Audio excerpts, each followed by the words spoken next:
And welcome to the show. It's our holiday edition we have for the Midwest Streets Kings show here, and everything no prep. And we have our co-host Trent here in his holiday sweater. So make your comments down below how you think about that. So we have Paige here, McCucklin, and if I said that properly, forgive me. I'm bad with that. And she has some great news she wants to share. I know she's going to No Prep Kings, and she's coming on over from bracket racing and getting into no prep. So we have lots to cover with that as well. We have Dan Lee here also from down in Dallas and his event. You can see behind me here the post of his event coming up. We're going to talk about that near the end here. And it's a badass event down in Texas. And then we have Limpy, of course. We all know Limpy. He's flagging the event down there, and he's always a regular on the show. And there he goes. There's the symbols right there. And I'm sure Mark will be getting a message in pretty shortly to come on. Oh, absolutely. And we have Matt with Warped Perception as well with the Jet Tesla. So I'm kind of excited about that. Everybody saw that. How's it going, Patrick? So everybody saw that at PRI. So we got some video clips of that and some other stuff that he has coming up. And so we'll have fun talking with him. And I'm sure you guys all want to ask any questions or anything. Go ahead and ask on the side over there when the guests are on. And it's right up to the right side. You guys can see, you should be able to see the comments and stuff over there. So we're going to get started. Trent's going to take over here for Go us. figure. I get a phone call right as we start. I'll call him later. All right, and Brian has disappeared. Okay, so we're actually going to this with something of a schedule here. I got like notes and all kinds of fancy stuff. I was trying to crash course on this, and obviously the big news right now in the world of no prep is the apparent defection of one of the members of NHRA royalty. You could call her the princess, I suppose. I don't know if you're okay with that. Paige Coughlin, thank you for joining us. Yeah, And thank you for having me. no problem. And obviously, the big news is that you are essentially, as you've said on other interviews, leaving NHRA to go and play with the boys and girls in the No Prep Kings Pond, building a new car, which I know we'll have some pictures of it up here in a moment. And you'll be starting off, I believe, in the futures class, correct? Correct. Yes, that's the way. Typically, a lot of the newcomers are starting off as in the future class, and then they work their way up into the invitational. Awesome. Now, this is going to be a little different than the other interviews I've seen you do because this is a different crowd. I'm going to assume that a lot of people that are watching right now don't know who you are. So, Okay. can you tell us who is Paige Coughlin in kind of a nutshell? Like, who are you? Where do you come from? What have you done? Sure. Yeah. So I started racing when I was 14 years old. I was mainly involved in the junior dragster ranks, just at my local track, which is National Trail Raceway. And then as I got towards 16 years old, my dad decided to let us build a new super comp dragster. So I went with McIlvain race cars. They're right here in Dayton, Ohio. And so it was really easy to work with them. They were technically in our backyard.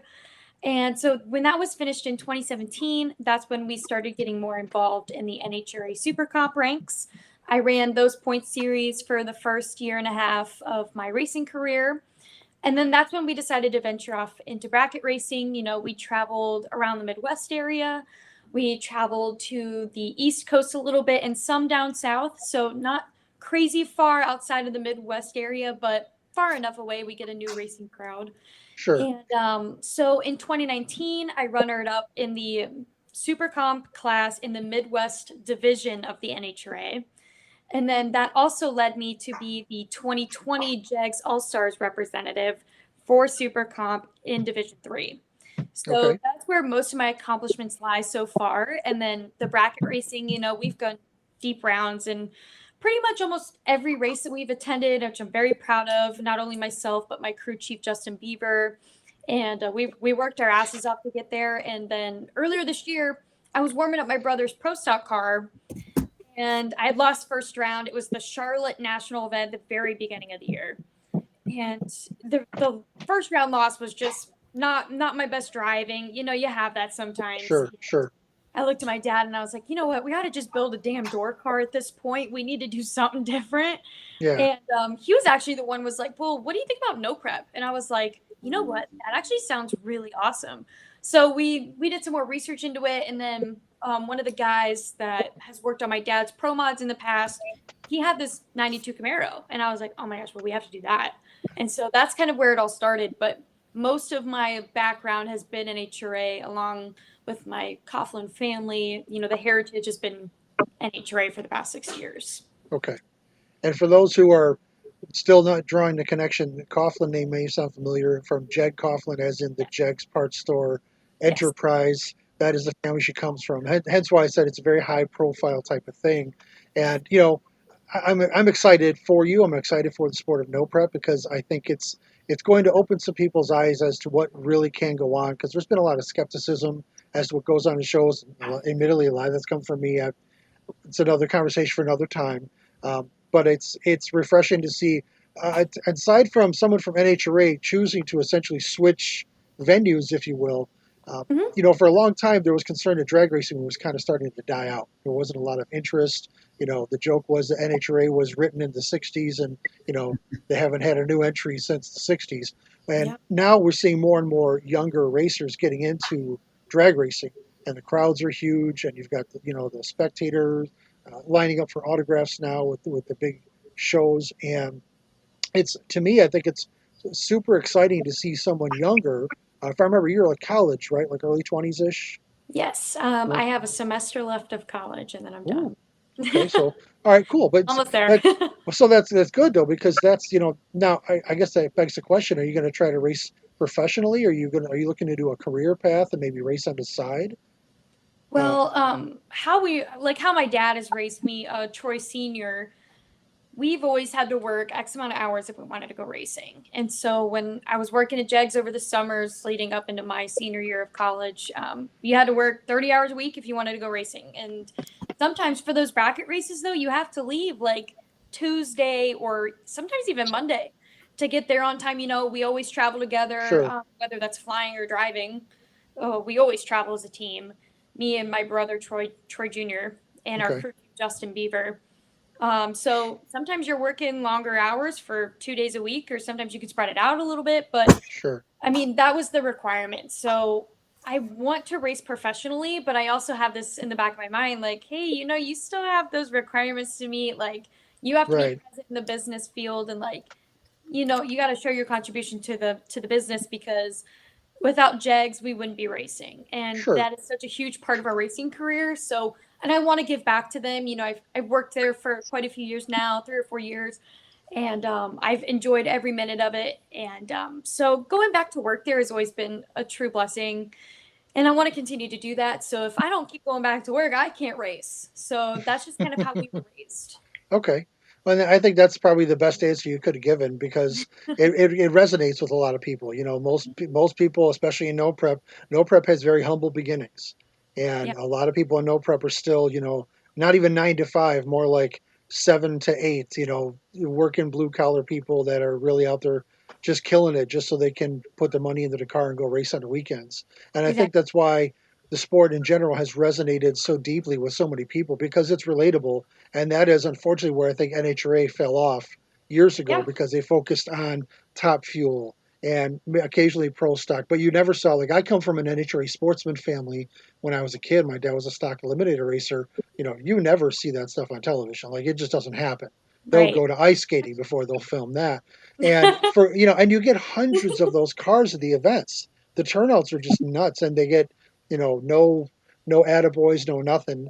So I think that's one of the reasons why the no prep kings and the street outlaws and whatnot have all become so popular. Obviously, initially street outlaws really took off because it was taboo and illegal, but people could relate to that. It was exciting, and Yeah, it's evolved now into this just monster of a program. And it's arguably the biggest thing in drag racing. And as you may yeah, remember, NHRA tried to kind of wrap their hands around the neck of street outlaws a couple years back, and it backfired in glorious fashion. That's when they threatened to take the comp licenses from anybody that raced on the show, and they all said, "Well, here's our licenses. We're going to go race on the show." So, yeah, and I think they realized very quickly that, well, maybe we should try to embrace this rather than fight it. And hopefully, with the transition of, well, you're the first now from a major racing family, there may be a little more cohesion between the two types of racing. Not say we're going to see one become the other necessarily, but they can at least get along instead of, I know some NHRA folks that for years have told me, no prep is a suicide fest. All you guys do is wreck cars. Well, no, you just tend to see more videos of people that wreck cars because they tend to be more fun to watch. It's just like Yeah, NASCAR. Nobody cares about who won the race. They want to know who wrecked in turn three. Like it's been that way since the dawn of time.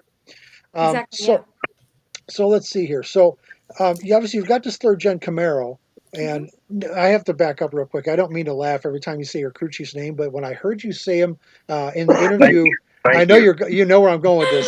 When I watched the oh, is it the ride along show? I think it is with Wes that live streamed on Monday.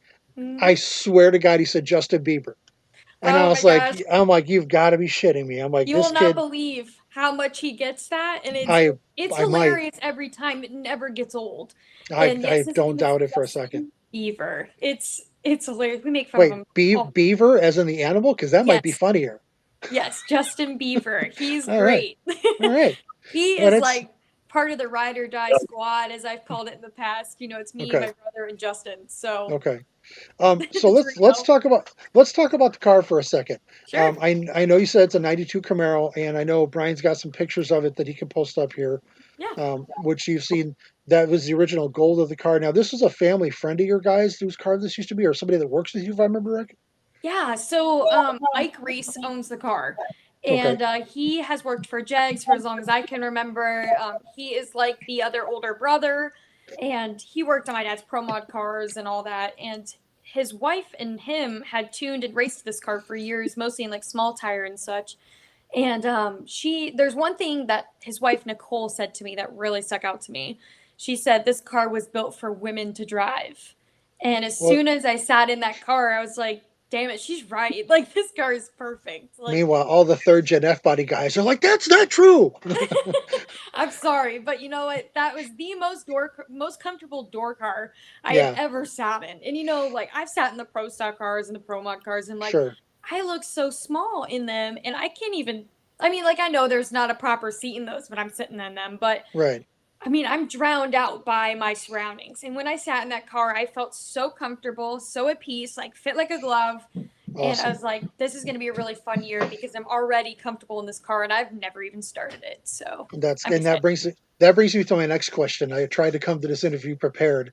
Is obviously one of the main questions a lot of people have been asking you so far in comments and also in the interviews is, do you have any door car experience? Now I already know the answer from watching the other interviews, but I want to let you tell the audience, basically what your plan is to get familiar with this new type of car for you.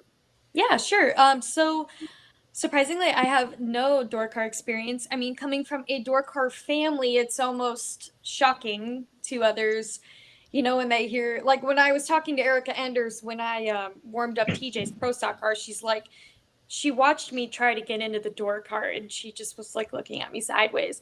And Oh, I she's didn't like, think about what? that. And I was like, I'm Yeah, like, don't laugh at me.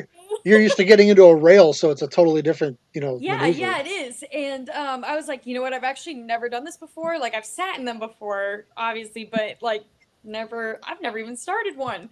And she's like, looked at me like I was crazy. And so I mean, making this jump, more people than you would think have asked me if I am absolutely nuts. And I believe it. maybe we are because we're doing this. We're jumping from super comp, which is one of like the somewhat faster classes of the sportsman classes you could say. I mean, you Sure. have top dragster, top alcohol, and top Super sportsman. All that. super comp is what, 890? Is that right? 890 at Okay. a like mine was 185 miles an hour. Okay. So that mile per hour is on the faster side for a super comp car, but they all have to somewhat run close to 890. Sure. And you know what? Maybe the more people ask me, the more I thought to myself, maybe you are a little bit crazy for doing this, but I think it's gonna be a lot of fun. And we're gonna have to go in testing and just getting used to the car. I mean, Sure. it's gonna be a whole new experience. It's something I've never done before. I mean, but I think I have no bad habits to break, which is nice. That's Right. something my dad has said to me, and you're just gonna have to go in with a clear mind because you have almost nothing to compare it to, Well, and and that's you'll what makes also it have fun. you'll also have to get used to going about that fast in half the track. Exactly, yes, So because it's going to be a vertical learning curve, which should be a lot of fun. right, right. So like I think my eighth mile, like before we broke some parts in my dragster, we were running 440s naturally aspirated in a bracket race. So that Okay. was on the faster side Sure. 3 years ago. But now it runs about 460s, 470s. So it's Okay. about like 160 to 100. Well, it's ranged over the years, but Sure. about 145, 150 miles an hour is probably somewhere in the sweet middle. But so Street yeah, car. it's going to be faster speeds, more things to look out for. I mean, backing up, that's going to be something to watch because I mean, I do a burnout now and I don't do anything big or anything, but Mhm. I get made fun of for trying to back up because I'm never straight ever. And so I'm sure that's going to be one of the first few things they're going to make fun of me for, and I welcome it because I think it's funny. And just learning how to operate something with doors that is wider, not as long. Sure.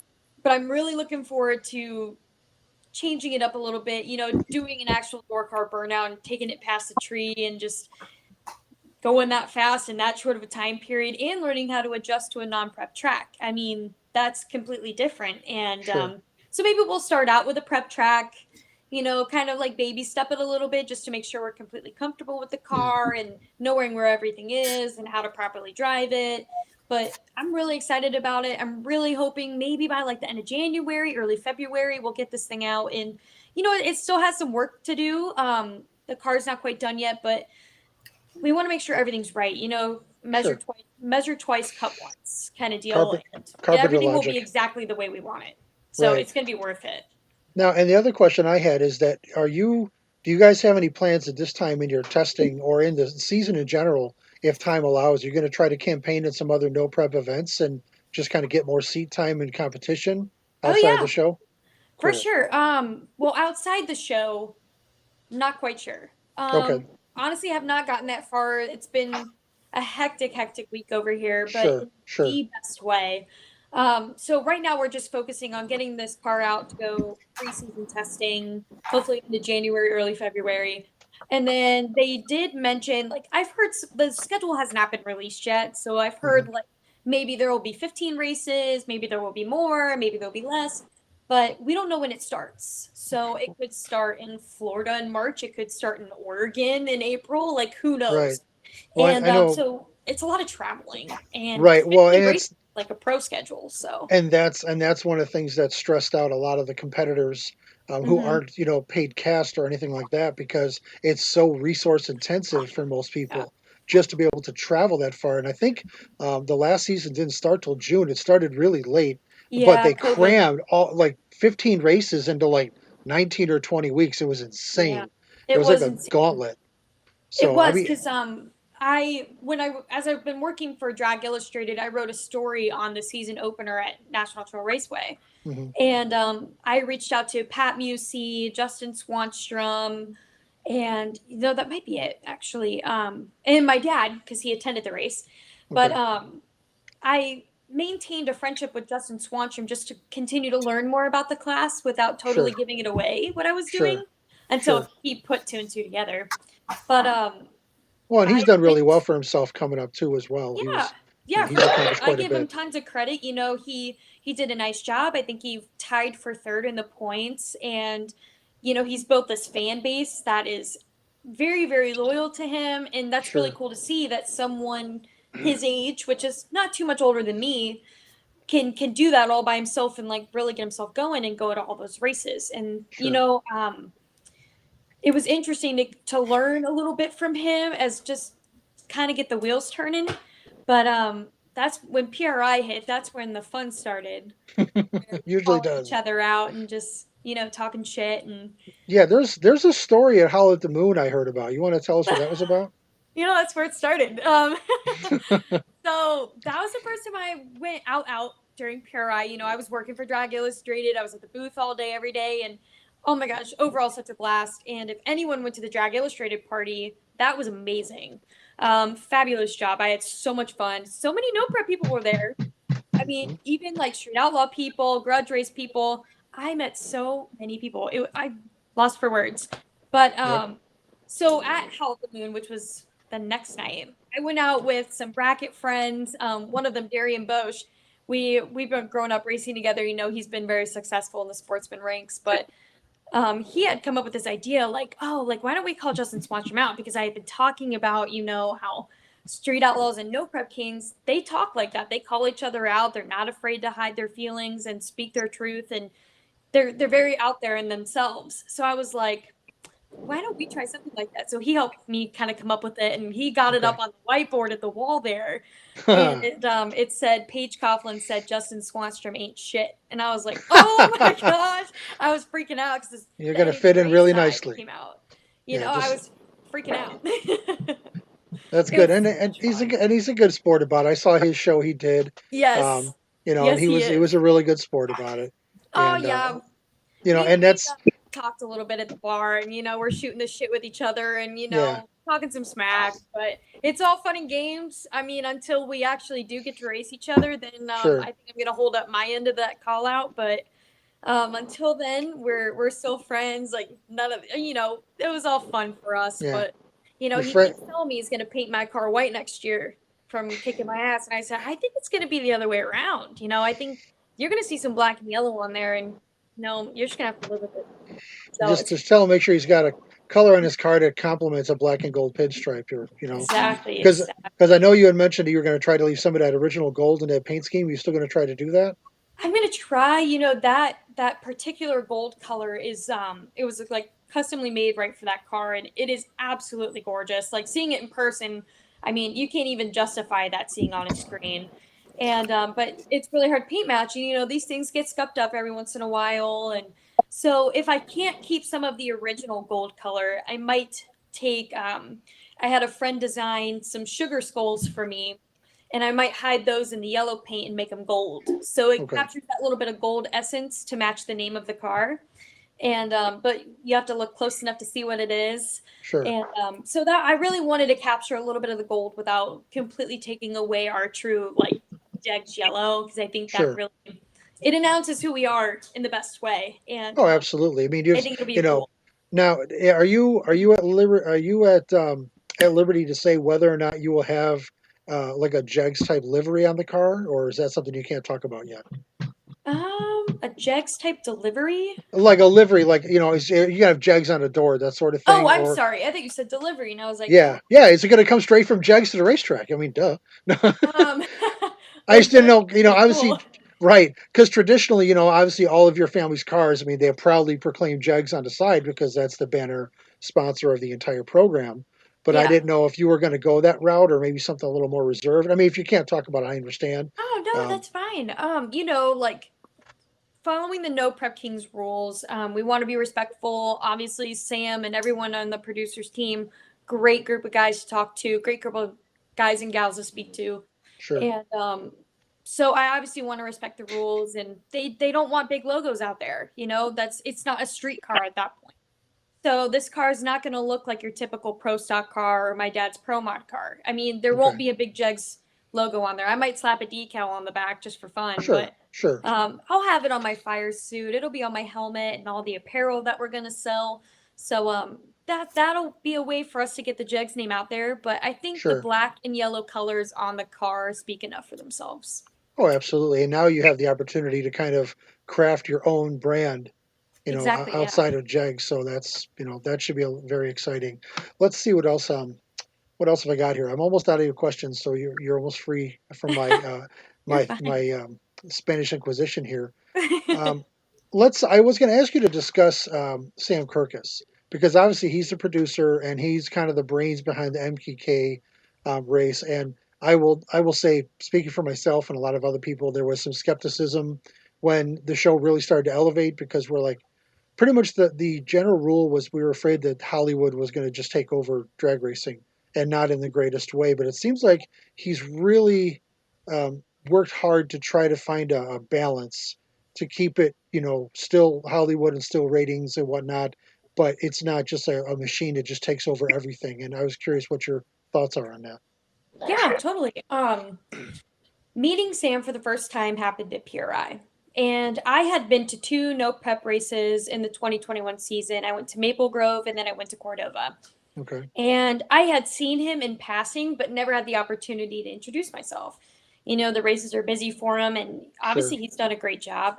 But he was the most down to earth person I had met. I mean, you know, producing a show like that, that's a big deal. And Hmm. meeting someone who was like welcoming to talk to me, he was excited about it, was really interesting in what else I had to say. And it was awesome to be able to talk to someone of that, you know, that position, Sure. producing that show, really care what I had to say. And I felt really welcomed, really excited about it. And I'm honestly very, very impressed with how he's handled the No Prep Kings. Like, all those people want to come in and race. I mean, I'm sure you guys have heard the drama with Stevie Fast wanting to come over, and you know, but there's a method. There's a method Oh to yeah. this madness, and Well, and you and you have to I race your think way in. I think a lot more of that drama comes from Stevie, and I love Stevie. I love him to death. I think Hmm. he's arguably one of the, if not the most single talented racer of my generation. For sure, yeah, he's He's very kind of like talented. the Don Garlits of my generation. You know, he could do literally everything on the car, and he does it well. But he's also got a little swagger to him. It makes him very personable. And I think his really hardcore fans are the ones who just expect him to waltz in and Yeah, do whatever he wants. You know, like he said before in one of his many shows he's done, he does his YouTube channel.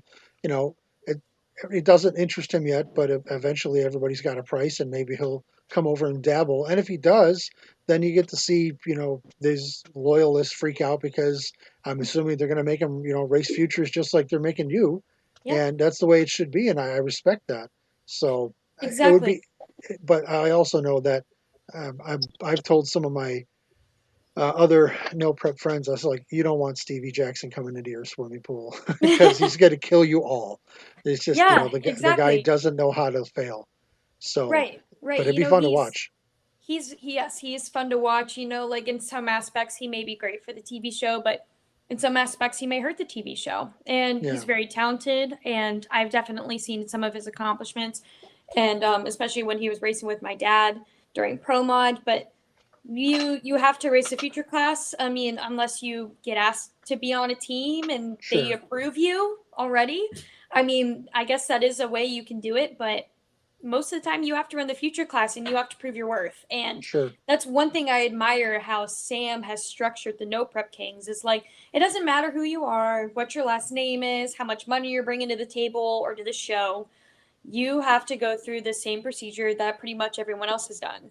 Mhm. And I think that's really cool because it's not showing any favoritism. It has nothing to do with money, and it just is. It gives everyone an equal playing field to really race their way in, and you have to be good for the TV. As Sure. something as Justin has repeatedly said to me is like, this is a TV show first and a race And race second. second. So I Absolutely. mean, if you're no good for TV and you're a kick-ass race car driver, then like you're gonna have to work on your TV skills. I don't know what to tell you, but Well, you can't be bland and vanilla because you're just not watchable at right, that point. right. No one's And gonna want to watch you, and and it's I'm wild. glad more people have finally come to realize, and once you understand that it's a TV show about racing, not a Hmm. drag race, it's so much easier to comprehend. But when the stuff started really blowing up, everybody's like, it's not real and it's fake and it's scripted, which it's none of those things. But you Right, know, exactly. you know, And none of there was them, a it's not scripted or right fake. I mean, it's real. I saw it with my two eyes. right, That's very real. and there was a handful of us, you know, in the sport who all said the same thing. It's just as long as you understand it's a TV show about drag racing and not a drag race in that order, you'll be fine. It all makes sense. Yeah, And you know, with the whole Hollywood idea is that, you know, if you want to be an actor in Hollywood, you have to come up. Like you have to go through the paces. You don't just get a starring role right out the gate. And I admire the fact that they're keeping that general logic with No Prep Kings. Now, right. because we have the godfather of street racing himself, Limpy, on the show right now, he's the charming, as he looks around, he's a charming young fellow with the big mop of hair on his chin. And I have to ask if you were in a position and were invited to do a filming that was street based, was that something that you would be interested in doing? Once you're comfortable in the car, of course. I think it would be a great opportunity, you know, like now that I mean, like I'm so used to doing it one way. You know what I mean? Sure. Born and raised NHRA, you are taught to speak a certain way to certain people. You don't show It's certain emotions. You're very buttoned up. You're very like a country classy. club. Yeah, country club. And that would definitely be an adjective I would use to describe some of this stuff for sure. And when, like, as an example, when we made that call out to Justin Swanstrom, my first response was to call my dad, thinking I was about to get my ass beat and that I was done for, because it went against everything I had been taught for NHRA. And now that we have some freedom, I almost don't know what to do with it sometimes. Like, I was on another show and was like, "We want to hear Paige Coughlin swear," and I'm like, "What?" Like, do I? Well, you're in It the threw right me place if off you need to because let loose. So I'm so trained to speak a certain way, act a certain sure, way, dress a certain way. It's now I can kind of be myself. I can be unique. And that's what makes me excited because it's more personable, it's more relatable. sure, And sure, you look at some of those big racers that you're like, how can I relate to these people? They do this for a full-time living. I mean, they don't really do much else. I mean, other than media and like stuff like PRI and like racing and sure, all that kind of stuff. That's their full-time job. And it's not as much like, especially like the pro classes and stuff, not necessarily sure, sportsmen, but you watch these people, but not a whole lot of them. And I'm not saying all of them, but a group of them, I mean, they don't go to work in the morning, eight to five or whatever. They don't go to work, sit at their desk, work every day of the week, and then go racing on the weekends. That's not how it hmm, works. Like, it's, to me, it's another level of being relatable. sure, And Facts, as a happy. young girl coming into this racing industry in a whole new sense, is like, I want other girls to relate to me and know, like, oh my gosh, she's only 21 years old, she's going to do this, she's actually batshit crazy for wanting to do this. But hmm, like, oh my gosh, she went to school while racing, she got her college degrees, and now she goes to work like everybody else does, and she's doing this, she's living the dream. And it's like, well, I want to be like that too. And it's like, it's exciting to me because I've always wanted to show that. And sure, that's always been important to me, even as a sportsman racer, is being like, you can do this while going to school. I mean, you could race anything doing going to school. And sure. I was like, if I could do it, you could do it too. And so I guess it opens up a whole new range of avenues to take versus what the NHRA had to offer. And there's nothing wrong with the NHRA. I've loved racing with them. My family has been the poster child of NHRA, other than the Hmm. Forces or the Schumachers or Skillmans, even. Like, but it's now's the time to defy it, because as you mentioned earlier, people are saying that NHRA is kind of dying out, and it's sad to see that because my grandfather raced in it, my dad is racing in it, my Sure. brother's racing in it. I don't want to see it die out, but like, there's other ways to still race Hmm. and promote yourself and your brand, and use your voice other than the NHRA. There's NMCA, there's Street Outlaws, No Prep King, Small Tire, all that kind of stuff. I mean, Hmm. radials. There's plenty of different avenues. And now that I'm starting to take a new avenue, I hope it brings light to other options for people. Sure. And anyone can go and do something different. It doesn't have to be the same thing all the time. You know what I mean? Like, Hmm. if I'm going to completely go against what everything the Coughlins have done in the NHRA, then I'm sure other people can do that too. Well, We're completely defying it. and also what I think it'll do is we'll wrap up with you here in a moment. What also it will do is it'll kind of keep NHRA on their toes, because part of the problem, that I've heard a lot of people voice about NHRA is they've been resistant to change and they've been resistant to evolution, and Yeah, that's all drag racing has been doing for the last 20 years is just evolving. Um, you know, exactly. Exactly. Our very first no prep races that we knew of back at the time, the guys would go 9-0 was out the back door. Now, Right. now I mean, you could buy a streetcar and, make a couple changes and go that fast. Like everything has evolved so dramatically, and the NHRA has been like the proverbial stone wall. Like we will not move.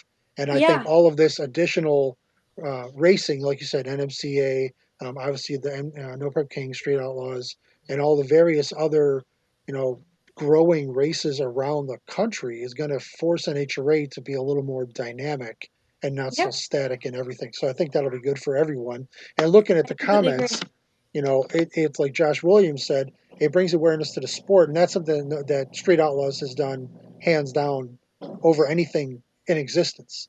Like I definitely agree. I never would have imagined that drag racing would be such a well known thing. And if you ever want to piss off anybody in the NHRA, a loyalist, just ask them who the most well known drag racer on the planet is. Yep. because they're going to be like, well, they'll be like, it's got to be John Force or Don Garlitz, and go through a rattle list name. No, it's Big Chief.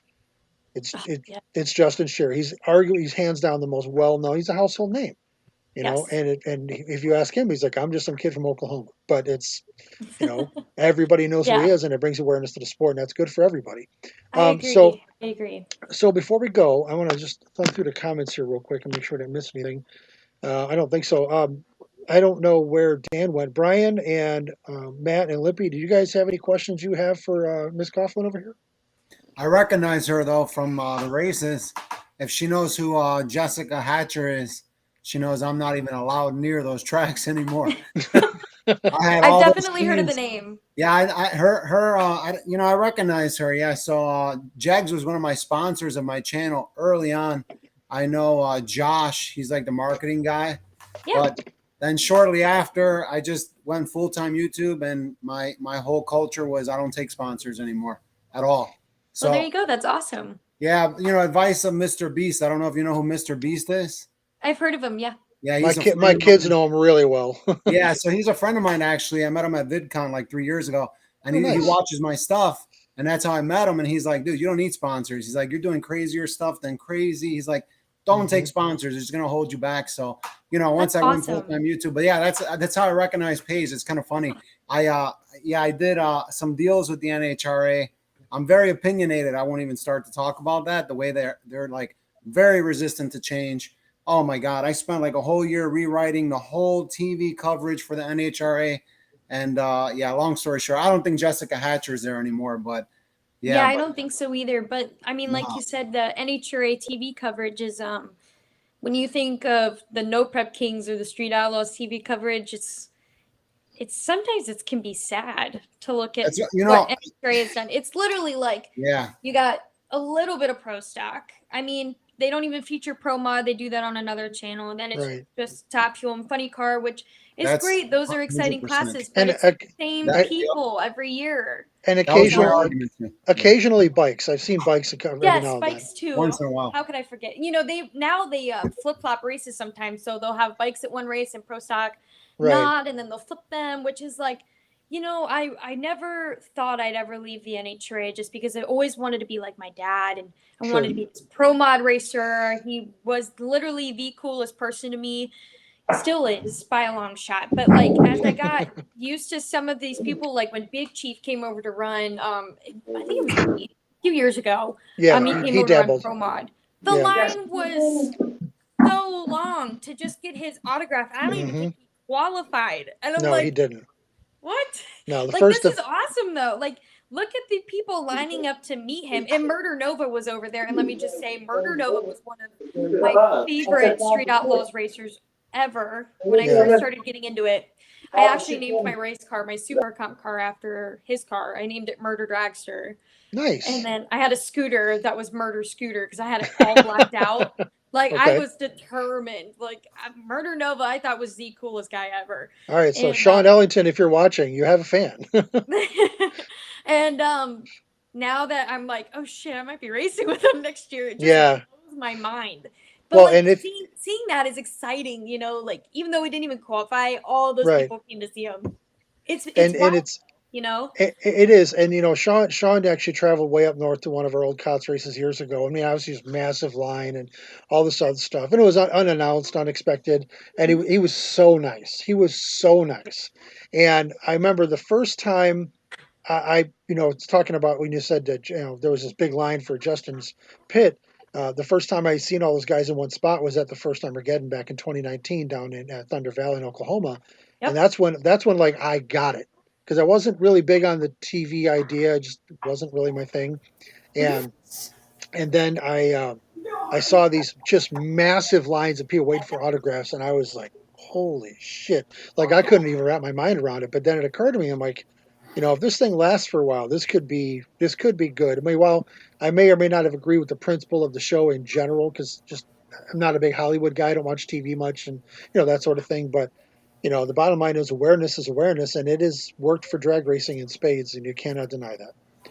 Exactly, and it's exciting. I think TV, like airing these shows on TV, can be used in a good way. Like if Sam keeps running it like the way he is, I think he's done a fabulous job, obviously, but like it's only gaining more attention for the sport in general, and that's what's exciting to see because you would want those new audiences to keep watching and Sure. continue to further the sport along, and it's just awesome. And the sad thing about the NHRA is like they don't even show some of that stuff, and that's the stuff that's the most relatable. Right. And Mhm. the mind blowing part about my story earlier was like the Big Chief wasn't even in the race, and more people came to see him versus the guys that were in the race. Mm-hmm. And my dad was in the race, and I'm like, And that burned the NHRA brass's ass so yeah, bad. I yeah. have a I mean, couple it of should be friends who eye were kind opening. of in on that circle, and it just all the rumblings were that they were just mad because they felt like they got showed up at their own track. Yeah, So and you know what? I mean, maybe it could be a learning experience. It could be something that's eye-opening, and I sure, really want to see the NHRA succeed. That I mean, NHRA has been my family for years upon years, and yeah. it's been 3 generations now, and I want to see it go further. I've loved racing with the NHRA, but Well, and I think you're you know, poised to do a lot of good things this year. I think it helps, like Melanie Monaghan said in the comments here. It's good to see another female representing drag racing in NPK. And she said you got to keep trying new things and challenging yourself. And I think a little injection of fresh girl power in NPK will do well for everybody. And thank you. I might even have to start watching it on a regular basis. There you I'm, go. I'm glad you're able to join us. I'll conclude my interview with you now. So thank you very much. Brian, do you have anything you'd like to add here? No, I think you've covered pretty much everything. Okay. We're just glad to have you on the show. Thank you so much, Yeah, and thank you we're for having excited to me. see good things happening. I hope you learn quickly, out there, and it's a Thank lot of you. fun. A lot of us we grew up in the streets and doing racing most of our lives, so no prep's kind of where we've been. But it's good to see Yeah, some Mark's people here. actually coming over this way. So we're excited about that, and excited for and the new shows that are coming out as well. That the rumors are going around. We can't talk about it, but there's some things going around. And then Limpy's, fuck more. Yeah, But anyways, yeah. I said Brandon it. Mork just jumped in the comments, and that's directed specifically to him. They're all Yeah, old friends. So, yeah. and also, and Paige, like I had said before we went on the air, if you want to hang out with us, you are absolutely welcome to hang out. We'd love to have you. If you have other stuff to do, that's no problem at all. We're going to go to Matt with Warp Perception here. Awesome. Matt, Well, it's how you great doing? talking to y'all. Thank you very much, Thank you, Paige. and Yo, you're welcome to Thank hang out if you want. you. Thank you. All right, Matt, you're What's on the going mic on? with Mike. It's your turn. So tell us now. We initially, Brian had said we had you here for the jet-powered Tesla that you had on display at PRI. So let's just start with that. Yeah, so that Why? Why? Let's just start. Why? yeah, Why? so yeah, unfortunately this is the real weak version of my original idea. But Okay. on my channel, I try to, take it like step by step, take baby steps, and a lot of people don't understand jet power. And originally I was going to do this on a different car, but then I started working with this Tesla project I have. So the car I have is a project car basically. And I know Tesla wanted to do like cold thrusters or something, which isn't going to happen. It's just not going to happen. So I wanted to start with the small jet engines because on my channel I like contrast. I'm from the film industry. I've worked on a lot of movies. Contrast is always good. So more Sure. contrast. So I Sure. said, before I do the cold thrusters, I'm going to do the jet engines and really show people what power is, jet power is versus cold thruster power. It's not really, but it's not my original project. My original project was much bigger, much crazier. Okay. And I'm going to get to that maybe in the third iteration. But Sure. but yeah, I was originally going to do it on another car, like a Mercedes, a new Mercedes.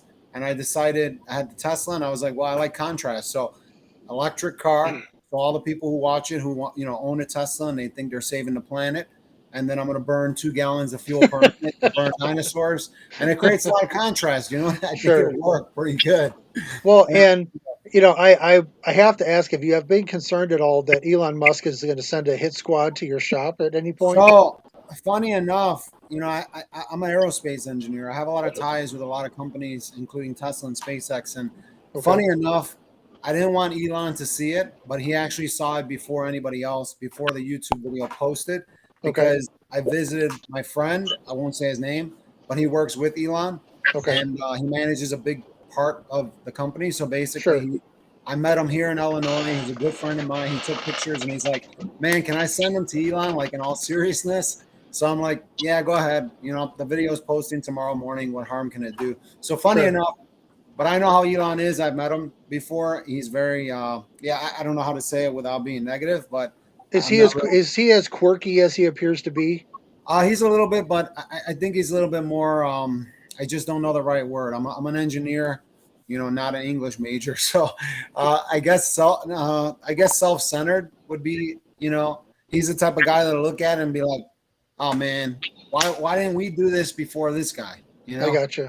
Focused probably is trying to probably a keep good way to yeah, put we're that. trying to keep that stock price up. You know, Tesla's a meme company.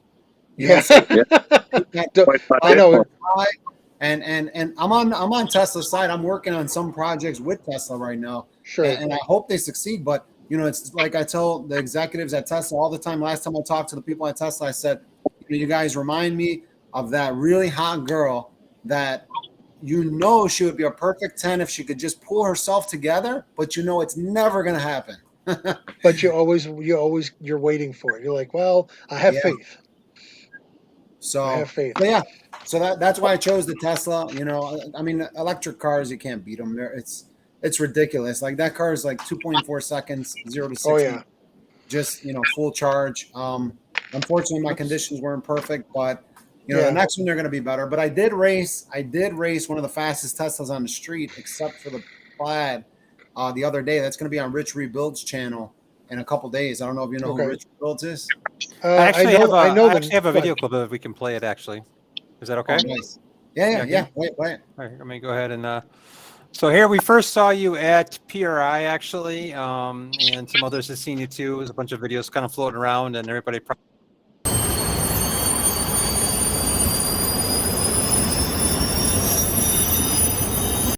Actually, you know what? I'm sorry. One more.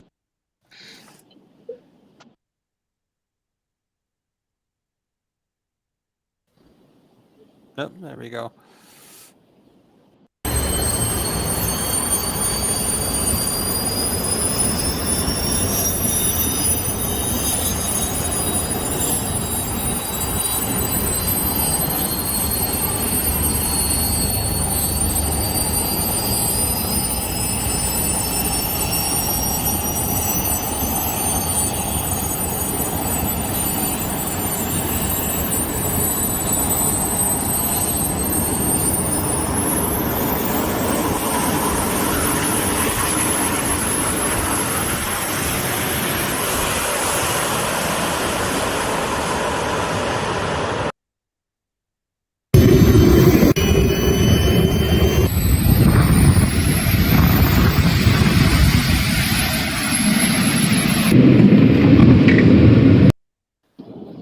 There you Okay. go. Okay.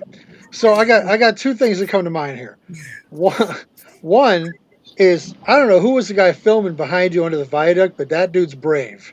Because Oh I don't yeah. know, I don't think I want to be quite that close. And two, I really was waiting for like Robin the Boy Wonder to jump out of the car because it just reminds me of the old Batmobile. Like, you know, atomic engines to power, turbines to speed, the whole 9 yards. Now, I was waiting for Tuffy to come out of the passenger seat. what's that? I was waiting on Tuffy to come out of the passenger seat. Why would you say that name here? What's wrong with you? He's gonna He's like he watches the Beetlejuice, channel. dude. He's gonna jump on here now. Nah, dude, he's like Beetlejuice. Just say his name 3 times and he shows up with a mullet talking about not getting paid. Don't do that. Come on. Sorry. So I have a question. I saw the jet engines, and for those who haven't seen the video, you know, obviously the whole concept of putting jets on a Tesla is cool and like I said, contrast, and it's insane. But as somebody who is like a big fan of guys like Mark Rober and Project Farm, where they really go into details of how stuff is done, the detail that he does this video in, the water jet cutting and the taking the parts together, it's astronomical. You have to see it. My personal favorite so far, he did a video. He made a dyno for these little microjet engines, which they're off a RC plane, right, or something like that. The little ones. Depends which. Oh, okay. You're talking about the jet dyno. Yeah. But Yeah. what are the engines from? What are they Um, normally on? so the bigger ones are for small ballistic missiles. Okay. The small one is like for a large RC jet plane. Okay. But I was super impressed with just the. I mean, obviously now knowing you're from the film industry makes way more sense because I was watching this and I was like, this is a really kick-ass video. Like, you know, I who appreciate edited this thing? You know, and obviously, I'm assuming you did now, knowing that you have background there. But it's so well done, and you know, just the cutaways and the sequences and the water jetting and everything, and then you know, and me being a guy who hauled aviation fuel for the better part of 10 years, I just geeked Nice. out on the concept of the different fuels. And he's like, we've got Jet A and diesel and biojet and hydrodiesel. And I'm like, well, Jet A all day, baby, because it's what it's made for. It's water white, it burns clean. And this hydrodiesel thing you guys did, which may not make any sense to anybody here, but you tested a fuel called hydrodiesel. It's literally diesel that's got 20% water in it. Is that right? Yeah. So first off, I want to start by saying that thanks for watching Project Farms channel. It's funny that you mentioned that. Dude, I love him to death. He's a good friend of mine, man, and we talk all the Okay. time. Like every 3 or 4 days, he calls me for help. I call him for advice sometimes. Usually family advice. He calls me for just like setting up the rig, stuff like that. Yeah, he's a good friend of mine. So anyway, as for the fuel, so basically, I can't tell you too much, but the reason I have the Tesla is because I'm working on some alternative energy projects, and one of them is with a company called Trillion. They make the hydrodiesel, so Okay. 20% water, 80% fuel. The one that I used in the video, unfortunately, I only had 10 gallons. I Right. burned almost 100 gallons during that episode. I mean, the thing burns so much fuel; it's unbelievable. But yeah, so the hydrodiesel, the one that I use in the video, is same thing. It's a micro emulsion, which is why it's transparent, 400 nanometers, I think, and Okay. it's basically 20% water, 80% diesel. It's fantastic. Like it's amazing that adding 20% water to the fuel is going to make that much more energy. But it makes sense if you look back at some of the history of how these guys did it back in the 60s, 70s. I mean, there's a lot of stories out there, and then Right. also with jets where they do the water injection. I mean, it makes sense, right? So that's what the hydrodiesel is, and yeah, it's just a new fuel, one of those alternative fuels I'm working with, but it's interesting. I gotta tell you, I'm a trucker. That's what I do for a living. Um, Water has no place in diesel ever. So, That's now, if it right. works for aviation, that's great. But I know Limpy can feel me on this because Limpy's a retired driver himself. Like water and diesel is a problem for us. Mhm. Um, but if it's working for aviation in an unusual way, like you can get a lower pipe temp and increase your either lean it out a little bit or maybe put a smaller pipe on it for more thrust without overheating. Who knows? But it's just unusual. And Brandon, I know you're all mad. We're talking about it, but your car's torn apart. When you get it together, come over here. We'll talk about your car. You run from Joey every time you can. Whatever you want to do. What was it about? Limpy, what were you going to say about Mork? Where's my camera? Okay, just making sure.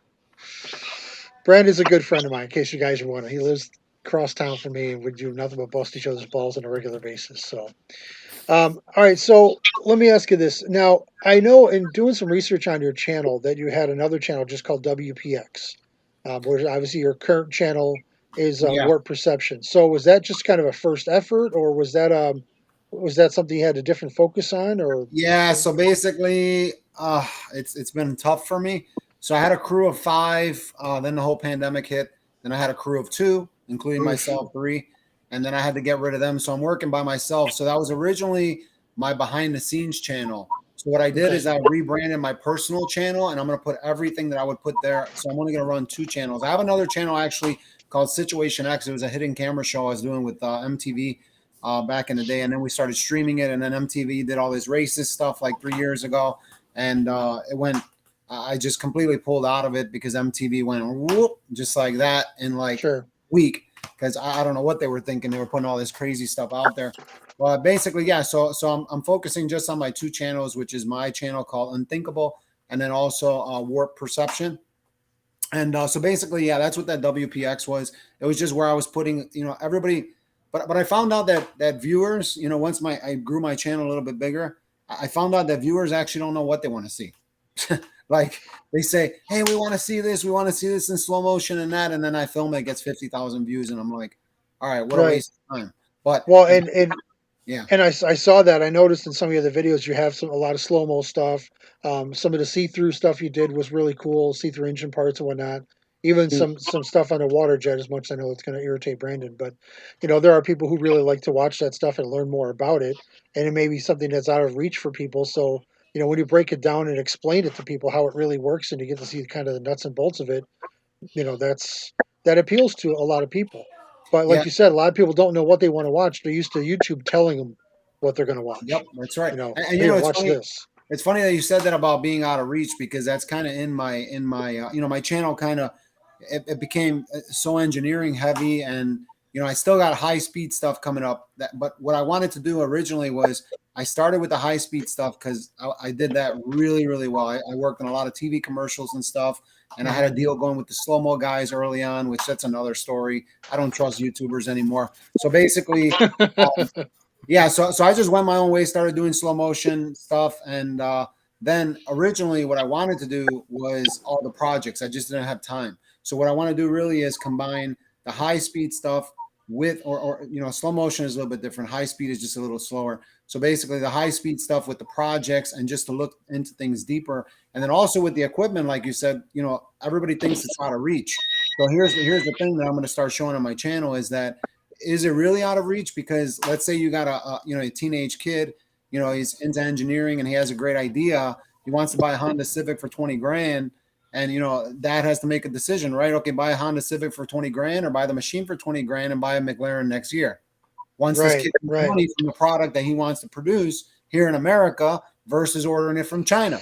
So, where is Doug Cook when you need him? I don't know if you know who Doug Cook is. no. He's the founder, one of the founders, and the CEO of Motion Raceworks. Okay. They're a company based out of Iowa, and their entire premise is "Made in America, fuck China." That's pretty much his entire deal. We're going to have to And do it now. yeah, so Doug Cook, he's partnered up with Cletus McFarland, Garrett Mitchell, who's obviously one of the biggest automotive YouTubers right now. They're doing a line of parts. I think Garrett bought into the company, so they're kind of a match made in heaven right now. But it's nice that you said that about the idea of buying, instead of buying a $20,000 car, buy a $20,000 piece of equipment and learn how to use it, because manufacturing is coming back. I really Yep. believe that, and I I agree. realize the race people watching this for racing coverage are rolling their eyes right now. But just a side note, I think manufacturing is coming back, and you have to encourage it.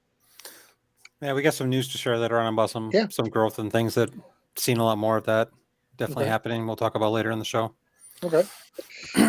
All right. Let's just wrap up with the Jet Tesla real quick. Go back Yeah. to where we started. So, do you have any ultimate goals? What do you hope to achieve with the car? And I know you said you're getting into some alternative energy stuff that you can't really talk too much about, but I know you're talking about doing cold thrust. Can you talk more about the cold thrust angle of it? Yeah. So basically, I'm going to be building, I'm going to be building something that Tesla said they're going to build. I'm going to do it legit. That's probably, I don't know if that's my next project. Yeah, I think that's my next project with that car. But Okay. you have a lot of issues with cold thrusters, and I'm comfortable talking about it because, to be honest, Tesla's not going to do it. It's just not going to happen. So just to give you a small example, here's the thing, right? If I do cold thrusters as big as I need them to be, I'm going to tell you right now that I'm going to have more protection, personal protection, than you've seen me with in that jet powered video, because the windows are probably going to implode. And I mean, there's going to more than likely be some sort of damage if I'm able to do it at the scale that I want to do it, to get significant thrust to make a difference. So here's the thing, is that those jet engines combined, they don't make a lot of thrust. They're like 300 pounds of thrust. Right. But 300 pounds is 300 pounds with the jet engine from 0 miles per hour all the way up to 670 miles per hour.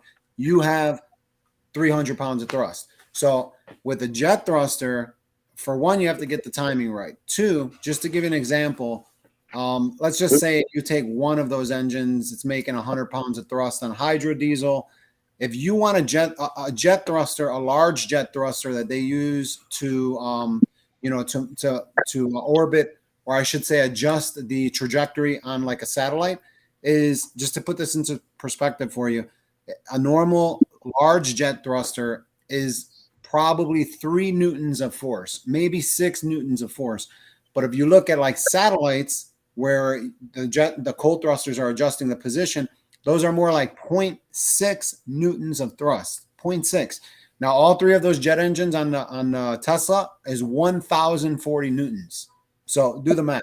Yeah. So it's probably going to create a sound pressure wave like you've never seen and maybe bust some windows out, but I don't think it's going to move the car. And if it does, you're going to have 30 to 40,000 PSI in those tanks. And now to put that into perspective, think about this. You got 2 tanks in your car. Let's just say you have a 20 to 30,000 PSI in those tanks. A shotgun, when you shoot it, is about 20 to 25,000 PSI when it at the initial firing, when it's pushing that bullet out of the barrel. So think about that. Right. How loud a shotgun is. Shotgun, the barrel's so small. Imagine a big tank behind you, 20 to 30,000 PSI. Something happens to that tank. You're done. You're gone. You and everybody around you. Yep. So it's over. So basically, I'm going to try to replicate it. I'm probably going to have to build some separate chambers. But I think once people see how much safety I'm going to have to do just to do a small version of the cold thruster, everybody's perspective might change, but it's not easy. It's not easy. Let me tell you that, but it's all compressed air basically. It's a lot of air. Cool. Yep. Well, I guess I'll turn over. Brian, where are you at? You hiding in there somewhere? He's off working on graphics. Yeah, I'm here. There he I'm is. here. All right. What was that news you had to talk about? Let's bring that up. Okay. Yeah. So we have a few things going on, and so I don't know if everybody knows kind of Mile and Dragway in Michigan got sold for $3 million as of this evening, actually. Oh, wow. Or to say this afternoon. So Harry and Perry are the new owners of it. And that's some big news going on. So there'll be some more race events popping up that way. I talked to Mike at Detroit Hood TV, and we'll see what his schedule is going to be like pretty soon. And the guys over there in Michigan. So that's great to see that a track's actually getting bought because, on the side note of what I've seen here about that track getting bought is that Marion County Raceway in Ohio is for sale. Byron Raceway here in Illinois is for sale. So Byron's been for sale for about 12 years. Yeah, I'm just kidding. BJ's a great guy. And I think the price tag on Marion County is like $660,000 turnkey. I was reading about it. They're just leaving everything there, $660,000, and go racing. That's actually cheap. Yeah, it's like 30. Yeah, that's a killer. It's a quarter-mile track. That's a killer price. So that's actually a good deal. Absolutely. So with that going on with the tracks, we're trying to save our tracks. There's another track here in Illinois that's for sale too. I can't talk about that. But there's interesting things going on. We're just trying to save our tracks, and everybody's mainly heading back to the streets, and we see a lot more of that than anything else. Absolutely. We do our best to try to do that. With the Kentucky Cash Days. Happy has his event coming back, and the guys there have really been trying to bring it back to the track instead of just being on the street doing both. And it's nice to see you doing street and track because I did street and I grew up in that, so it's nice to be able to do both of those for sure. But I'll show you. So Happy's Cash Day 2.0 is with a redo of the track. They're going to etch the track. So I'm super excited to see this happening. See March 26th. Limpy's going to be there as well, from what I understand. And this is the place to be. So they got small tire, big tire, and they're throwing in motorcycle this time. So and anything pretty much that goes, and you've seen some interesting stuff, and I think we'll see definitely some interesting stuff happen this time at the event, knowing that there's not a rule that you're brought in by just a name instead of just a car, so this will be interesting to see what happens with that. But so Happy's got good things happening. So bare surface, they've already started tearing down the rails, and they're getting ready to work on the track and start etching it and getting the track ready already. And for you guys who weren't there, you missed an incredible event. We have our video dropping of his event coming up here next week. We're going to release the full video of that so you guys can all see the full show, not just the sliding around, but it was a good event. So there's just a little bit of the driver's meeting right there from the event. And on top of that, Happy is looking for sponsors. He's trying to build his event, get it going so we can have a nice big pot. His goal is like 51,000. So we're excited to see that.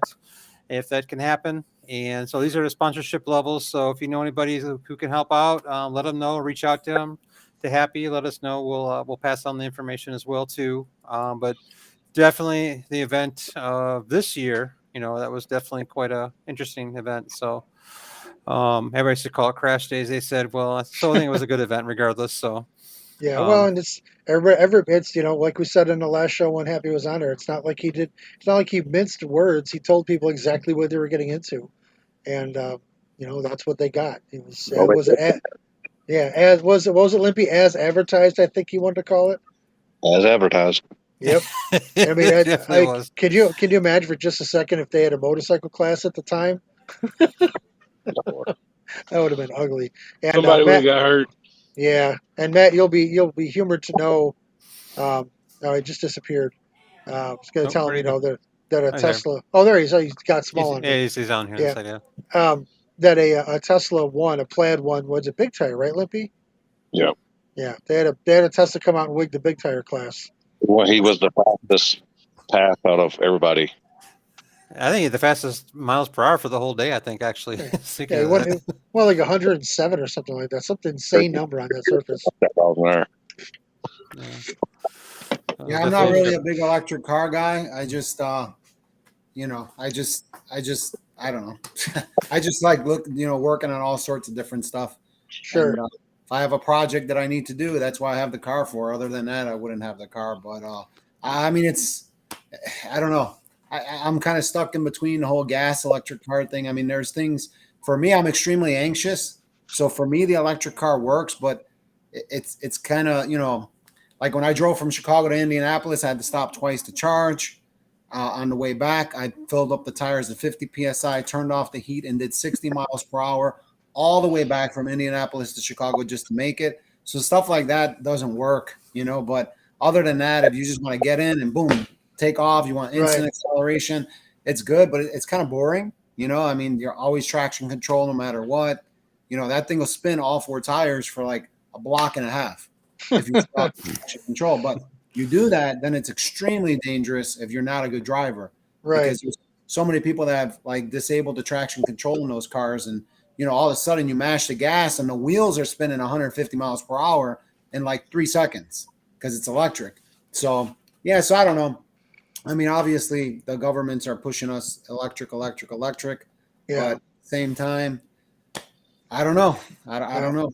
I think, I admire the push for new technology. I think, again, being progressive is not all bad in that respect, but at the same time, when they are ramming it down your throat with what I would consider to be questionable long-term goals, because nobody's really come up with a solid answer as to what you do with these cars when they've run out of their life.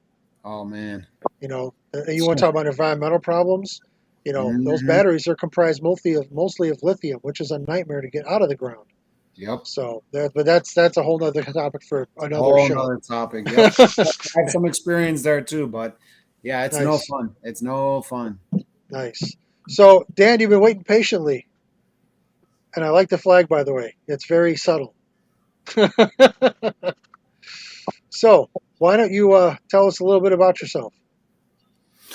Well, I was going to actually introduce him a little bit, if you don't mind. Brian? No, knock yourself out. Absolutely. So I don't know if anybody knows Dan. I ran out of notes. Oh. So I'm now winging it. I can't wing it. Sorry. Go ahead, Brian. Go ahead. Well, Limpy and Dan are good friends. So, of course. And I don't know if anybody knows, but Dan is the man when it comes down to DFW when Limpy's not in town. And he's the guy to see when the action's going on. And he has a good event coming up on April 1st and 2nd. And we're going to talk about that a little bit. I'll post the flyer up a little bit later on in here. But definitely excited to be down there a little more often and be with you guys down there. And so, Dan, go ahead and take it away. You're probably going to tell us about some of the stuff. I do have a couple of the street videos. You want me to play them? I can do that if you want me to. Also. Oh, boy. Oh, boy. I hear an oh, boy. All right. I don't hear his voice, though. Wait, hold on a second. Oh. There you are. Speak of it all. Oh, hey, there you are. There you are. Now we hear you. Sorry about that. Yeah. Okay, here we go.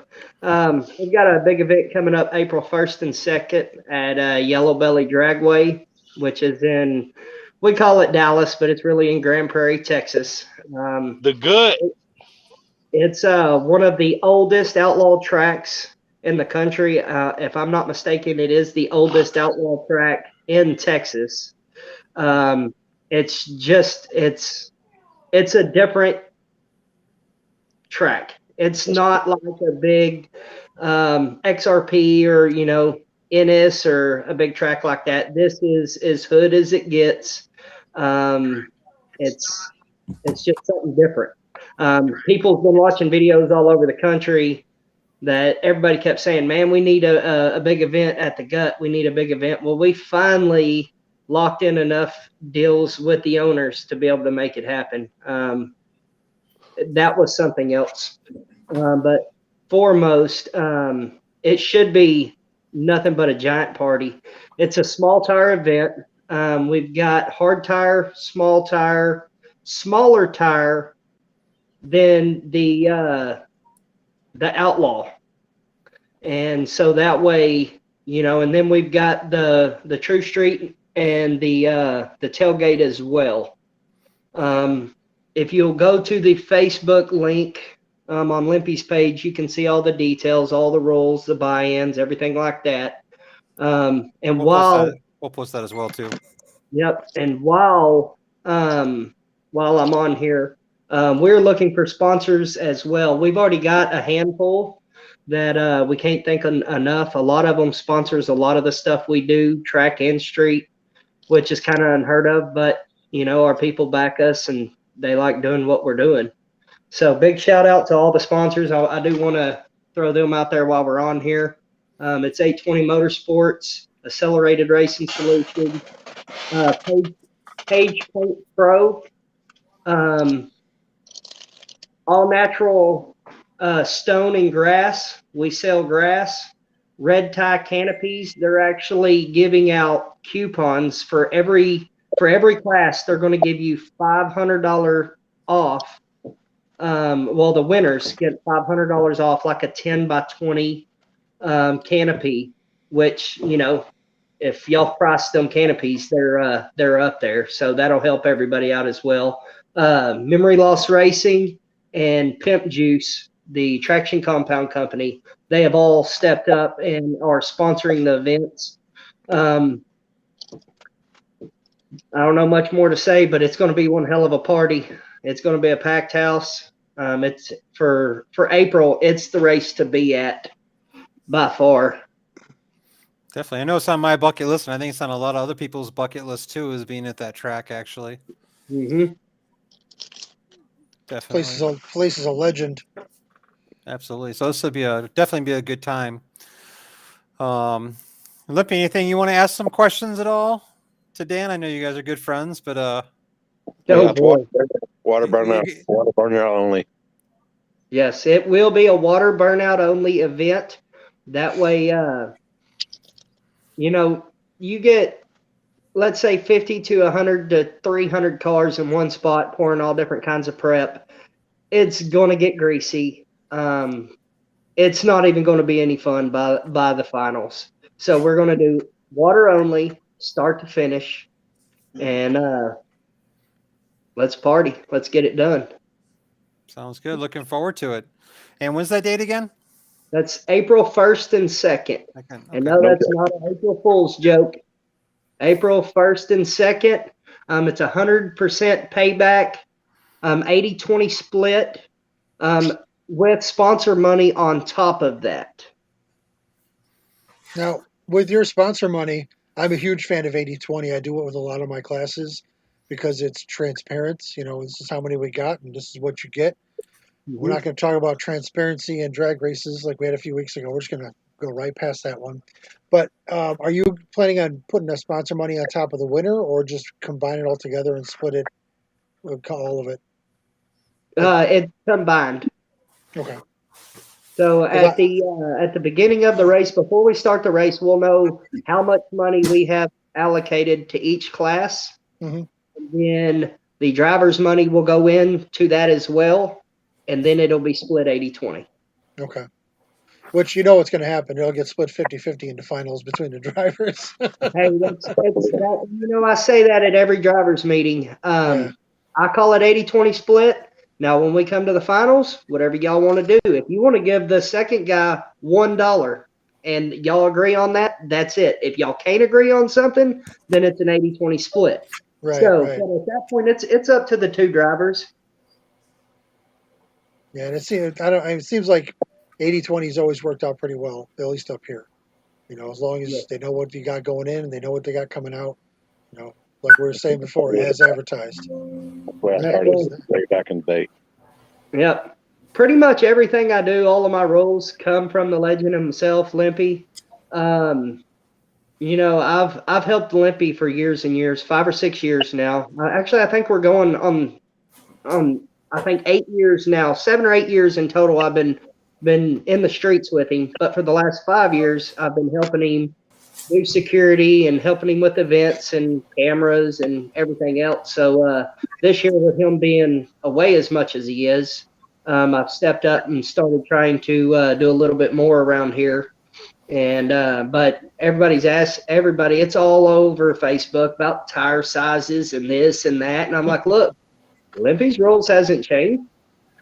Yes, I may put on the race, but Limpy's flagging and it's Limpy's rules. That's how it is. And they're like, well, these tire sizes don't make no sense. I don't care. It don't matter. Yeah, wait, hold up. You're running a 28 non-W, right? 29, 10.5, non-W. Okay, so 29 non-W. 29. What are they? Well, sorry, 29.5. To me, I just call it a 29, but I understand. So, what doesn't make sense about that? Like, I don't get it. Do they want a smaller tire, or Depends on how the world. I understand the argument, and I get it. But on our end, it makes it easier. A 28, let's say a 28 W actually measures smaller than a 29 10.5 non-W when you put the tape measure on it. If you put them side by side, I don't know if Limpy's over there shaking his head is what he's doing, but yes, it comes up a little bit smaller. So with that being Talking said, about an eighth of an inch. right. So a lot of guys are like, man, why can't the 28 guys run the W? Well, our rule has always been non-W. I don't care if you're on a 26, it's a non-W race. It don't matter. 29, 25, non-W is the rule. That was unusual. Okay, I was just curious. Huh? That was loud.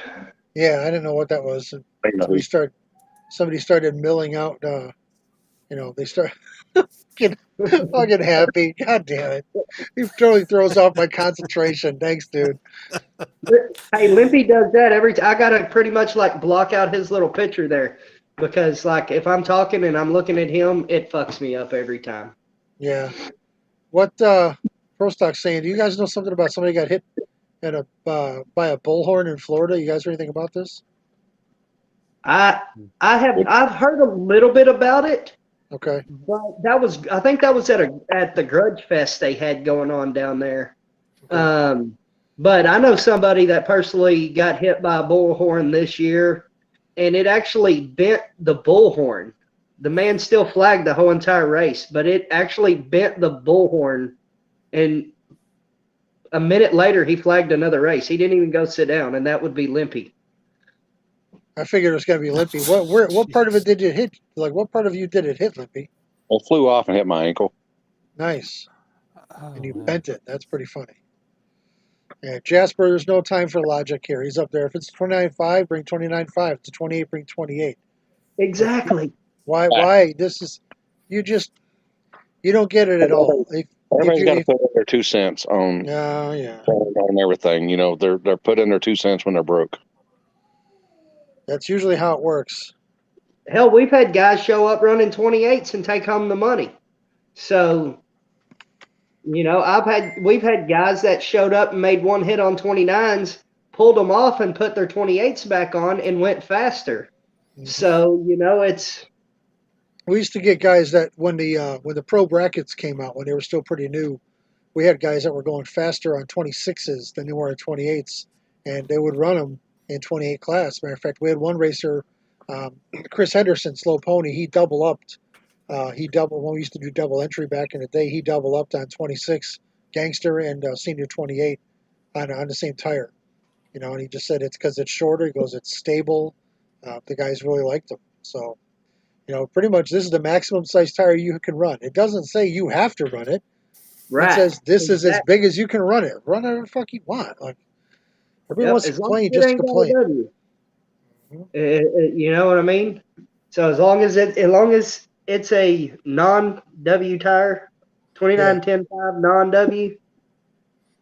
So don't take your little grinder wheel out and no doing that shit. No razor blade special.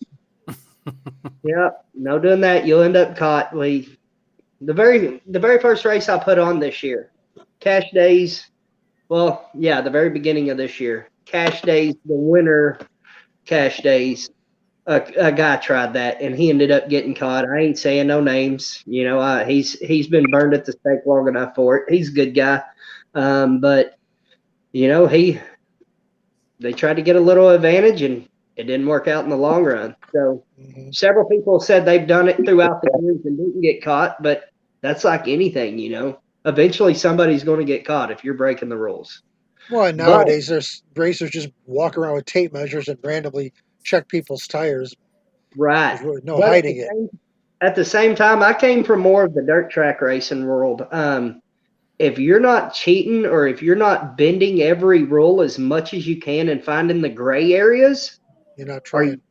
Are you truly racing? Yeah, that's like when I write rules for the events I've done, I follow Smokey Unix principles. All the rules tell you is what you can't do. When I heard that, I was like, that makes all the sense in the world. So if it's in the rule book, you generally can't do it. If it's not in the rule book, do whatever you want. Because I get people asking me, well, can I do this? And I'll ask them, is it in the rules? No, then yes. Like, it's a blanket rule. If it's not in the rules, you can do it. So guys, I'm going to play a short, some video clips from the street. I'm just curious, it's no trailer season down there, because I understand that's already started already. I think the video you're playing is it was a trailer race. Oh, was it? Okay. I was going to ask you about that. So hold on. Here we go. Yeah.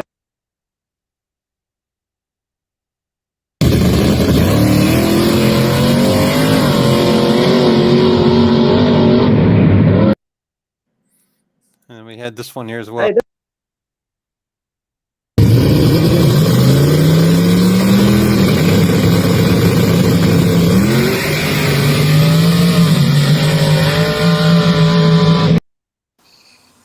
That lane, yo. That lane. Yep. I saw the car on the other lane. I'm like, okay, it's no trailer. But the other one on the other side, I'm like, no way.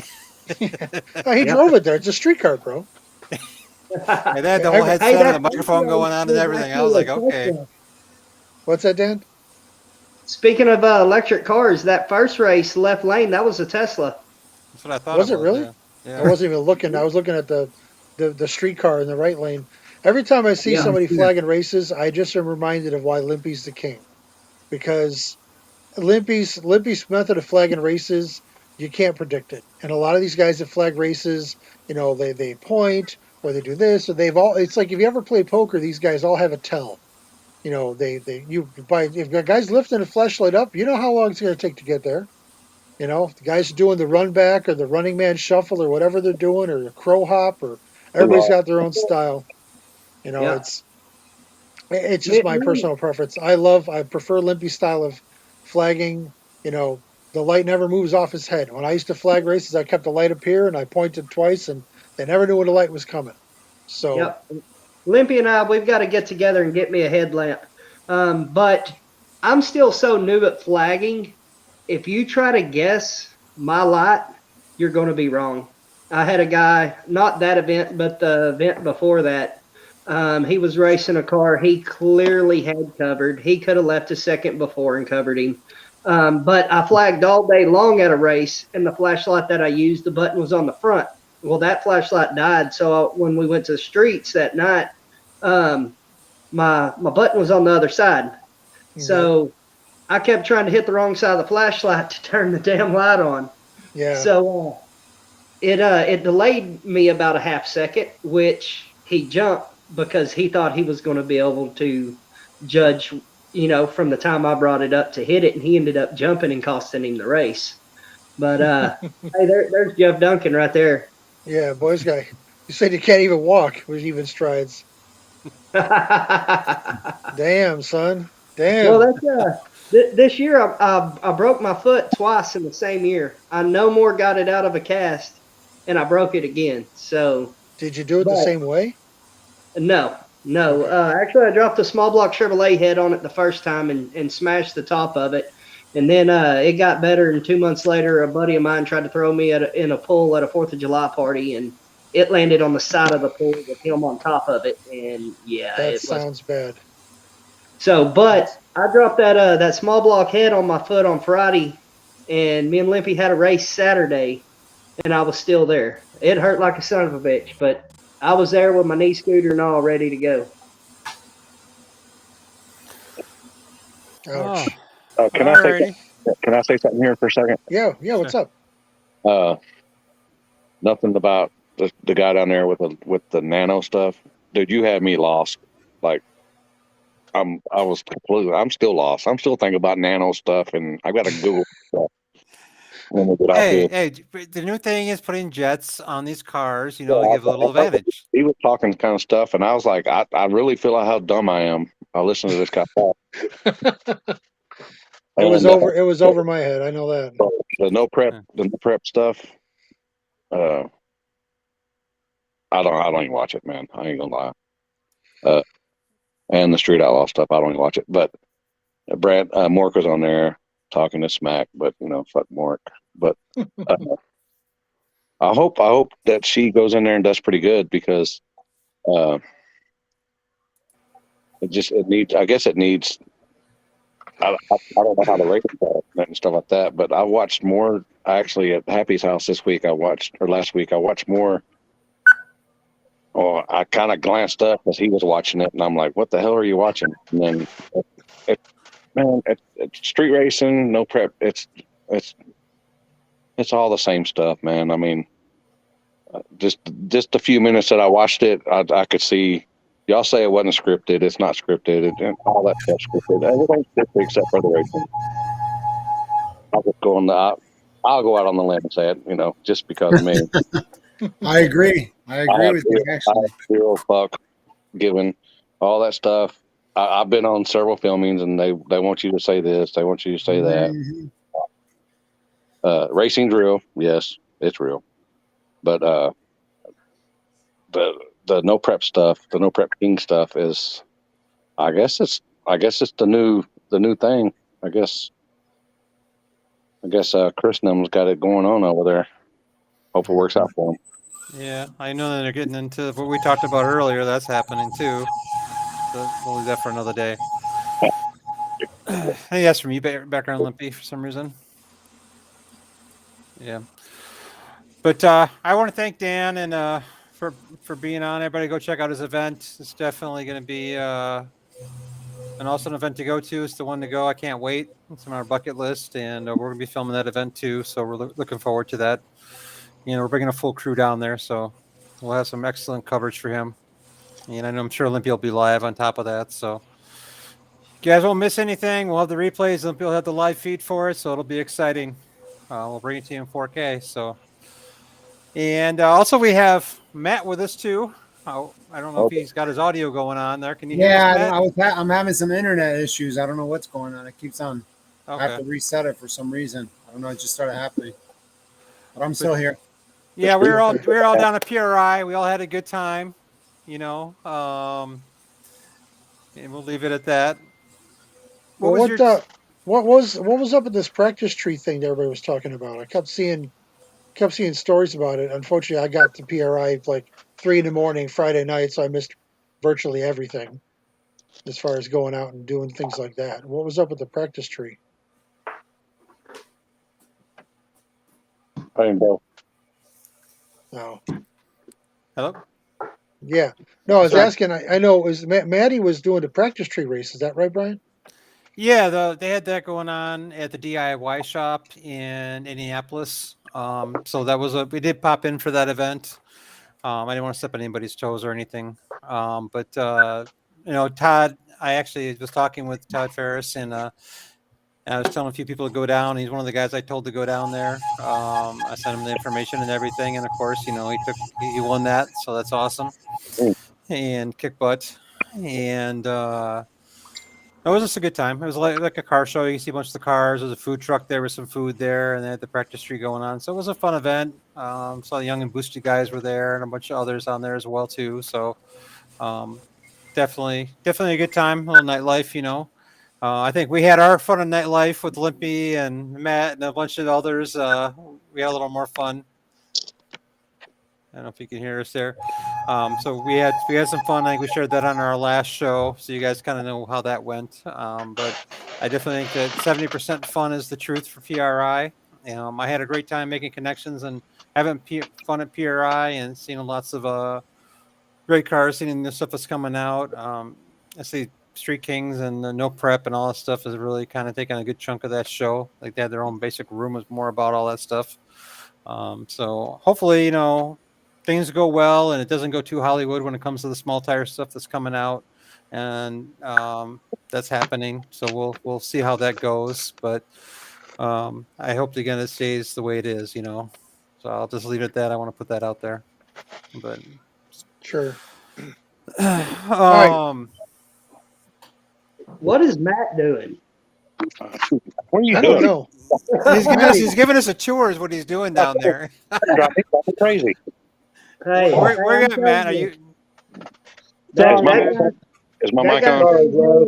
Yeah, your mic's on. Hours You're on. Friday. We're Happy's farts. What he's trying to find. I'm sorry, guys. I'm in the middle of doing some stuff. And, trying to get these parts dropped off. It's multitasking. That's where the noise comes from. Okay. What's the noise? He's probably dragging. Sounds like he's lathing a brake rotor. What is all that noise? I don't know where that noise is coming from. Lathing a brake rotor. Well, it sounds like a brake rotor on a lathe howling. Well, I'll tell y'all, Matt himself, he's saving me like 20 hours between tomorrow night and Saturday morning. It's I've got a little something in the works, and he's delivering it down here to me. And Nice. it's Nice. 8 hours away just from me, and I'm sitting here trying to figure out Christmas, New Year's. One of the girls that work at my shop totaled my truck 2 weeks ago. So we're dealing with the insurance on that, and I'm like, God, how am I going to go pull this off? And it's like he's going to be like 30 minutes from there Friday. So it just Nice, that works out. if everything works out right, which I hope it does. If not, it's not the end of the world. But if it does, then he's going to save me like 20 hours and a night out of town. Nice. So big shout out to him anyhow. Limpy's over there doing circles. He's like tumbling. I just see him going around and around. I just come up with Street King. See what the fuck's going on. Oh, I got you. So, All right, so Maddie, you want- can you hear us? Yeah. oh, there okay, we go. That's better. Okay, so don't move. We'll let Limpy do the interview here, and I'll let him Yeah. introduce him. So hey, Yeah, knock stuff out. What am I doing?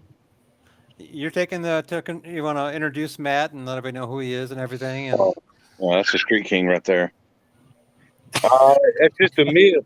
That's just a myth, man. Dude, it was funny as shit. I don't know if y'all watched my YouTube video, but after we went and ate with Chris Lane and them from Stripper Glitter, we picked which Matt couldn't go because we didn't have a reservation for him. We didn't know he was coming until the last minute. And he went and had a steakhouse or something. And so we picked him up, and he was upset. He was angry. He left the car. He was hangry. And then Happy had some, I don't know what was coming out his ass. Dude, that shit. oh boy, I got the car. He was going off all kinds of crazy, and Happy rolled the windows up and locked them. And man, Y'all was wrong for that. Dude. and it slapped him right square in the face. Yeah. I was in the middle of talking about something, got a mouthful. Oh, you ate it. Yeah. Well, they say if you can smell it, it's already in your mouth because your smell buds are in the back of your throat. So Oh boy. Y'all are That's messed just up. terrible. Oh man. There's nothing worse than eating one. Oh boy. But That's so some of what? that CO2 gas we were talking about earlier. Yeah, Some of the you hydrogen and motherfuckers, water. both of y'all was rotten, dude. both of them. I hope y'all got that out of your bodies as fast as possible. I didn't do nothing. It wasn't me. It was Happy. It was So more hey, of an exorcism than anything, right? so Matt, do you have anything coming up? Any events or things that are kind of going out your guys' way at all that you're excited about? Besides Man, the one that Dan's. we're fixing to take a little break for Christmas, all that, and we will.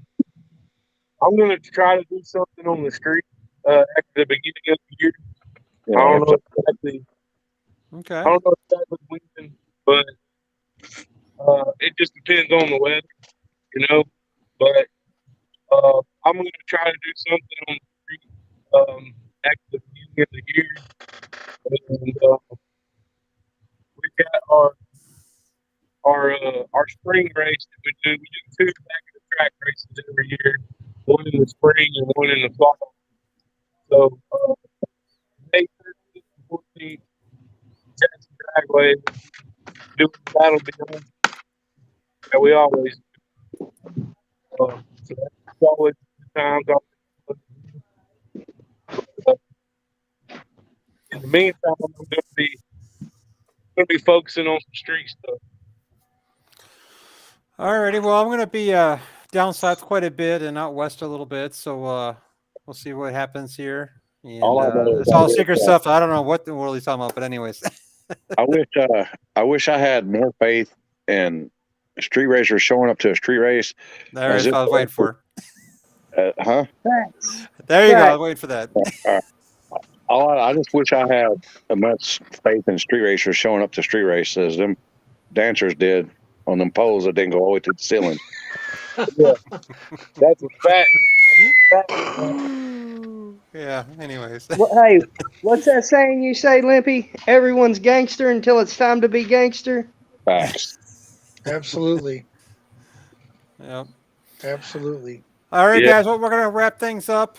I appreciate all you guys coming on. We'll Thank have you, Matt guys. back when he's got better signal. We'll have him back on another day. One more thing. I'm sorry, Oh, yeah, man. well, Yeah, hold up. on. Wait. Last word for Limpy. Fuck Mark. You're gonna make him so mad. He already threatened Jasper. Oh man. Jasper Nice. hand him a new ass. I mean, we already know that. Oh boy.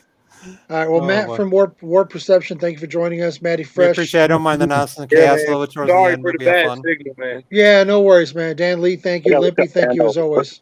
What do Thank you, say, guys. I don't know what. All right, man. What's Y'all have a good one. Yes, Take care, sir. man. Y'all take care. all right? All Have a right, good night. see you Thanks, guys.